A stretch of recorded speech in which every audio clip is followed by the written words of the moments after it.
Assalamualaikum warahmatullahi wabarakatuh. Oke, kita lanjutkan saja ceritanya. Seperti biasa, sebelum dilanjut, bantu tekan tombol like dan berkomentar juga Tuan dan Nona. Terima kasih sesudah dan sebelumnya. Bab 317 Shen Zongfeng mengambil tindakan. Pada sore hari berikutnya, ketika Wati diam-diam senang melihat tidak ada yang mendaftar untuk lelang perusahaan, sebuah laporan tentang tanah grup Kili di kawasan pengembangan industri inti kota Bandung disiarkan, yang berisi informasi tentang seluruh kota Bandung. Segera setelah gambar rinci perencanaan kawasan industri kota keluar, panggilan telepon grup Kili dibanjiri oleh orang-orang yang menyatakan keinginan mereka untuk berpartisipasi dalam lelang tanah. Awalnya bersiap untuk menyaksikan kegembiraan, Wati dan beberapa bawahannya, yang telah menganggur selama 1,5 hari, mulai menjadi gila. Henry di sisi lain telah mengetahui tentang Wati dan yang lainnya melalui saluran lain. Di suite 333 hotel di Hao di kota Bandung, Shen Zongfeng dan Gunawan Suroso sedang duduk bersama. Ini adalah kedua kalinya keduanya bertemu sejak tadi malam. Setelah menerima pemberitahuan dari Zhang Group kemarin, Shen Zongfeng segera memulai negosiasi dengan Gunawan Suroso, berencana menginvestasikan 90 miliar untuk mendapatkan setengah dari ekuitas rencana 100 miliar. Gunawan Suroso tidak setuju, dan hari ini adalah negosiasi kedua. Dr. Sutrisno, Anda telah berada di pusat perbelanjaan selama bertahun-tahun. Anda harus tahu bahwa agar sebuah proyek dapat membuahkan hasil di kota, diperlukan banyak koneksi pribadi. Meskipun 90 miliar saya kurang dari 10 miliar dari 100 Anda miliar, tapi saya percaya bahwa dengan prestise keluarga Shen kami, manfaat ekonomi dan waktu yang akan diberikan kepada Anda akan jauh lebih besar daripada 10 miliar ini. Shen Zongfeng memandang Gunawan Suroso di depannya, memancarkan perasaan dan momentum. Dalam momentum yang harus dimenangkan. Gunawan Suroso tampak tenggelam dalam pikirannya dan tidak berbicara. Sebagai kepala dari 4 keluarga besar Bandung, saya yakin Anda harus mengetahui sesuatu tentang keluarga Shen kami. Tanpa partisipasi keluarga Shen kami, 3 keluarga besar lainnya akan membuat masalah dengan Anda. Dan pemerintah juga akan menghadapi banyak kendala. Diperkirakan hidup mungkin tidak sama. Lebih baik, Shen Zongfeng merasa tidak senang ketika melihat Gunawan Suroso tidak berbicara, dan kata-katanya sudah mengandung ancaman. Gunawan Suroso mengangkat kepalanya, memandang Shen Zongfeng, dan sepertinya telah membuat keputusan yang sangat sulit dan berkata, Tuan Shen, rencana 100 miliar yang kami luncurkan kali ini tidak kekurangan uang. Dan ini adalah kesempatan yang sangat bagus untuk melakukannya. Menghasilkan uang. Dari sudut pandang batin, kami benar-benar tidak ingin orang lain terlibat dan memengaruhi rencana besar kami. Wajah Shen Zongfeng mulai terlihat semakin jelek. Tetapi saya melihat ketulusan Tuan Shen, dan saya melakukan komunikasi khusus dengan ayah saya kemarin. Dia bermaksud memberi Anda hingga 49% saham untuk memastikan kendali kami atas perusahaan. Ini adalah konsesi terbesar yang dapat kami buat. Gunawan Suroso tidak memperhatikan perubahan ekspresi Shen Zongfeng dan mengungkapkan pikirannya. Oke, Tuan Kiao sangat keren. Saya tidak peduli dengan ekuitas 1%. Dalam hal ini, kami akan secara resmi bekerja sama dan uangnya akan ditransfer ke rekening perusahaan Anda dalam waktu dekat. akan tetap menolak. Tapi dia tidak menyangka pada akhirnya, dia berbalik dan setuju, dan dia langsung sangat gembira. Setelah Tuan Sen berpartisipasi dalam rencana 100 miliar dolar ini, saya yakin rencana ini akan berkembang pesat dan pasti akan segera diproduksi. Akan lebih ideal lagi jika ada perusahaan farmasi siap pakai yang bisa diakuisisi, kata Gunawan Suroso juga penuh harapan. Sen Zongfeng berpikir sejenak, lalu mengangkat kepalanya dan bertanya, bagaimana dengan basis produksi yang dijual grup Kili sekarang? Gunawan Suroso mengangguk dengan sungguh-sungguh dan berkata, ini sangat cocok, tapi... Sebelum dia selesai berbicara, dia menggelengkan kepalanya dengan menyesal, yang artinya sudah jelas dengan sendirinya. Sebagai penduduk setempat, Sen Zongfeng tidak menghadiri resepsi ucapan terima kasih yang diselenggarakan oleh Gunawan Suroso hari itu. Tetapi putranya Sen Haoge hadir. Dia tahu betul bahwa dia pernah bersama Wang Guoqing sebelumnya. Gugatan segitiga tersebut menimbulkan kehebohan, dan dapat dikatakan bahwa hubungan dengan Henry telah turun ke titik beku. Karena itu mungkin, bukankah ini pelelangan umum, lalu kita akan menawar secara terbuka, dan apapun yang terjadi, kita harus mendapatkan tanah ini, kata Sen Zongfeng dengan aura yang garang. Tuan Sen, akan sangat baik jika kami bisa mendapatkan tanah itu. Namun, jika kami ingin sukses, kami harus mengandalkan Anda untuk menyusun strategi dan mengurangi lawan penawaran kami. Gunawan Suroso langsung berkata, kirim pujian dan pujian untuk Sen Zongfeng. Sen Zongfeng tertawa keras dan berkata, Dr. Sutrisno, Anda sangat sopan. Setelah kita bersama untuk waktu yang lama, Anda akan tahu betapa beraninya saya, Sen Zongfeng, di kota Bandung. Selama itu adalah sesuatu yang saya, Sen Zongfeng, ingin mendapatkan. Orang lain harus memberi jalan, jika tidak. Gunawan Suroso dengan cepat mengacungkan jempol dan berkata sambil tersenyum, saya memiliki pendukung besar di sini. Sangat mudah untuk menikmati keteduhan di bawah pohon besar. Tampaknya kelompok 100 miliar kita akan kaya di masa depan. Saya akan mengaturnya agar seseorang segera membuat perjanjian kerja sama kita. Biarlah kedua belah pihak menyiapkan semua dananya secepatnya.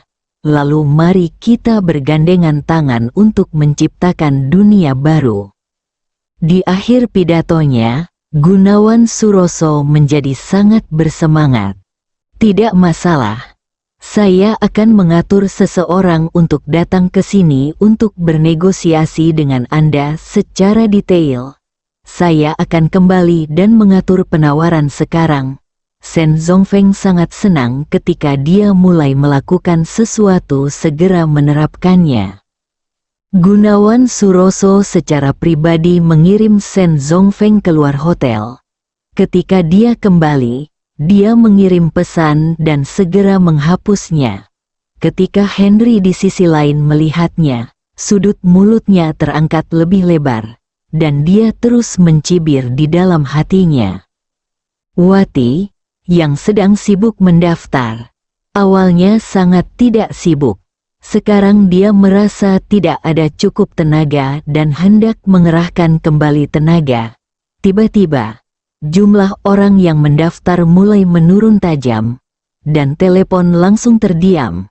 Bukan hanya dia, seluruh kelompok kerja pun dibuat bingung dengan hal ini. Namun, kebingungan mereka hanyalah permulaan. Tak lama kemudian telepon mulai berdering lagi, semuanya dari orang-orang yang ingin mundur dari pelelangan, sehingga menghilangkan kebutuhan untuk meninjau lebih lanjut pekerjaan statistik yang baru saja mereka selesaikan. Melihat hasil ini, Wati sangat gembira meskipun dia tidak mengetahui alasannya. Ketika dia melaporkan situasinya kepada Henry, Henry hanya mengangguk tanpa berkata apa-apa dan tidak memiliki pengaturan khusus.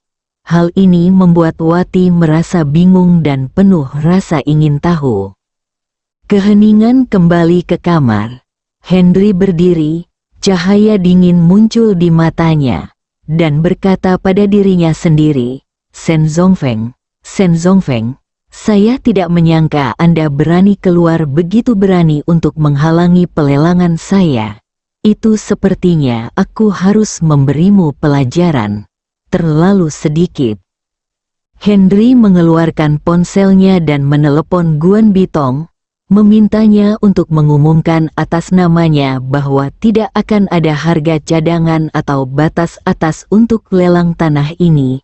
Jadi Anda dapat menawar sesuka hati. Ketika Guan Bitong menerima panggilan tersebut, dia mengira dia salah dengar dan memeriksanya 2 kali sebelum akhirnya setuju untuk membuat pengumuman. Begitu pengumuman keluar, tidak hanya grup Kili yang meledak, tetapi seluruh kota Bandung juga meledak. Shen Zongfeng, yang menandatangani kontrak dengan Gunawan Suroso, bertepuk tangan berulang kali dan mengutuk Henry sebagai orang bodoh. Bab 318 Penawaran Aneh. Pada malam hari ketiga, lelang tanah dilaksanakan sesuai jadwal. Ketika Henry memasuki lokasi lelang, dia melihat orang-orang duduk di bawah dan wartawan mengelilinginya. Shen Zongfeng dan Gunawan Suroso duduk di barisan depan tanpa ragu-ragu. Ketika mereka melihat Henry berdiri di meja depan, mereka berdua memasang senyum menghina di wajah mereka, bahkan dengan rasa jijik yang mendalam. Sebelum Henry dapat berbicara, Shen Zongfeng telah memimpin. Henry, grup Kili Anda sangat miskin sehingga Anda harus mencari nafkah dengan menjual perusahaan. Jika Anda ingin menjualnya, Anda dapat mengemasnya dan menjualnya kepadaku. Demi perkenalan kita, aku akan memberinya. Setelah Shen Zongfeng selesai berbicara, dia tidak bisa menahan tawa. Shen Zongfeng, terima kasih atas perhatian Anda. Grup Kili kami adalah pohon uang. Ini akan memberi saya banyak uang. Anda harus menjaga dompet Anda tetap dekat dan jangan biarkan uang mengalir ke saku saya secara tidak sengaja. Setelah Henry selesai berbicara, dia dengan sengaja memasang ekspresi provokatif, membuat suasana hati Shen Zongfeng yang awalnya bangga tiba-tiba suram. Henry, aku tidak ingin berbicara terlalu cepat denganmu. Aku akan memberitahumu sebentar lagi apa artinya bermain hingga membuatmu ingin mati. Setelah Shen Zongfeng selesai berbicara, dia berbalik dan melihat orang-orang di belakangnya dan berkata, hari ini, saya akan bekerja sama dengan Gunawan Suroso dan Kiao Dong untuk menawar tanah ini. Setiap orang dipersilakan untuk datang dan menawar. Kata-kata itu diucapkan, namun tak seorang pun percaya bahwa ini adalah sambutan yang nyata. Sebaliknya, beberapa orang yang awalnya memiliki mentalitas untuk mencobanya sudah mulai mundur. Ketika Shen Zongfeng melihat sepertiga orang pergi setelah kata-katanya sendiri, dia langsung sangat gembira. Dia memandang Henry dan tertawa dan berkata, Henry, pernahkah kamu melihatnya? Pesona? Apa itu pesona? Saya menawan ketika aku berdiri di sini. Dan kamu adalah sampah yang berdiri di sana. Konflik berulang Henry dengan Shen Zongfeng telah membuatnya sangat membenci Henry. Jika keluarga Zhang tidak menelepon untuk mempertahankan persaingan yang moderat, dia akan mulai menyingkirkan Henry. Bunuh dia saat dia sakit. Sekarang Henry diracuni, ini adalah waktu terbaik. Namun, hal itu hanya bisa dilewatkan dengan sia-sia. Namun untuk mendapat kesempatan memukul Henry seperti ini, dia tidak boleh menyerah, dan pukulannya harus cukup keras dan berat agar efektif dan menghilangkan kebencian di hatinya. Henry tersenyum tipis, memandang Shen Zongfeng dan berkata, "Sejarah ditulis dengan fakta. Karena Anda sangat percaya diri, maka Anda dapat mulai menawar." Setelah Henry selesai berbicara, dia memberi isyarat undangan kepada juru lelang di atas panggung, berbalik dan meninggalkan panggung. Juru lelang berjalan ke meja depan, memandang semua orang dan berkata, "Karena Kili Group tidak menetapkan harga penawaran minimum untuk lelang ini, pada prinsipnya penawaran dimulai dari 1 yuan, dan setiap orang bebas untuk menawar." Dia memberi isyarat kepada semua orang. "Aku akan membayarmu $1. Shen Zongfeng tiba-tiba mengangkat tangannya dan berkata sambil tersenyum liar. $1. Semua orang di tempat kejadian berseru. Semua orang melihat orang-orang yang duduk di bawah untuk berpartisipasi dalam pelelangan. Mata mereka penuh kegembiraan. $1 sekali. Juru lelang berteriak kepada orang-orang yang hadir. Tidak ada yang menjawab. Shen Zongfeng tersenyum arogan dan berkata kepada Henry, "Apakah Anda melihatnya? Ini adalah simbol kekuatan." 2 kali untuk $1, teriak juru lelang kepada orang-orang di bawah menara. Tidak ada yang menjawab. Shen Zongfeng berbalik dan melihat orang-orang di belakangnya, mengepalkan tinjunya dan berkata, "Shen telah mencatat sentimen ini. $1, saya menawarkan 500 juta. Suara seorang wanita terdengar dari bawah, langsung menyela juru lelang. Ketika Shen Zongfeng mendengar 500 juta, wajahnya langsung terasa panas, seolah-olah seseorang telah menamparnya dengan sol sepatunya. Dia melihat ke arah dia berbicara, dan melihat suara dingin, dan giginya segera mulai gatal karena marah. Semua orang tahu hubungan antara Lenny dan Henry, jadi mereka secara alami ada di sini untuk mengganggu situasi. "Lenny, kamu berteriak 500 juta. Apakah kamu punya uang sebanyak itu untuk ditawar?" Shen Zongfeng berkata pada Lenny, tetapi memandang Leng Qingyang dengan peringatan keras. "Shen Zongfeng, kamu tidak peduli apakah aku punya uang atau tidak. Lagi pula, aku hanya meminta 500 juta. Lenny sudah lama membenci Shen Zongfeng dan putranya. Jadi tentu saja dia tidak akan memberinya muka. Shen Zongfeng menatap juru lelang dan berkata, "Jika seseorang yang tidak memiliki kekuatan finansial seperti Lenny mengajukan tawaran sesuka hati, bukankah lelang ini akan menjadi permainan?" Juru lelang sudah mengerutkan keningnya. Meski hanya bersikap netral, sayang sekali jika kalah dalam lelang. Pada saat yang sama, menurut aturan, mereka yang mengikuti lelang harus memiliki kekuatan. Dia memandang Lenny dan berkata, "Direktur Lenny, Tuan Shen benar. Jika Anda ingin menawar, Anda harus membuktikan bahwa Anda dapat memperoleh dana yang cukup untuk membuktikan bahwa Anda memiliki kemampuan untuk menawar." Lenny melirik Shen Zongfeng dan berkata dengan sangat meremehkan, "Shen Zongfeng, kamu sangat tidak kompeten sehingga kamu bahkan tidak berani bersaing dengan wanita seperti saya. Benar-benar memalukan." Setelah Lenny selesai berbicara, Dia mengambil kontrak pinjaman dan menyerahkannya kepada juru lelang dan berkata, "Bisakah Anda melihat bukti ini?"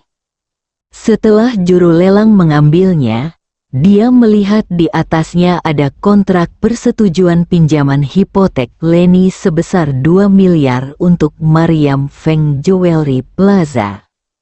Setelah membacanya, dia menyerahkannya kepada Leni, memandang Sen Zongfeng dan berkata, "Tuan Sen, dalam 2 miliar, Direktur Leng dapat berpartisipasi dalam penawaran sesuka hati."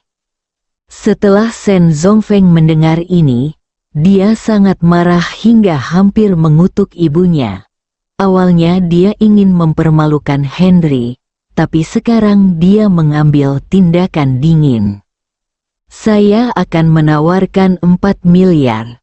Saat Sen Zongfeng dan Leni berkompetisi, sebuah suara yang kuat terdengar dari samping.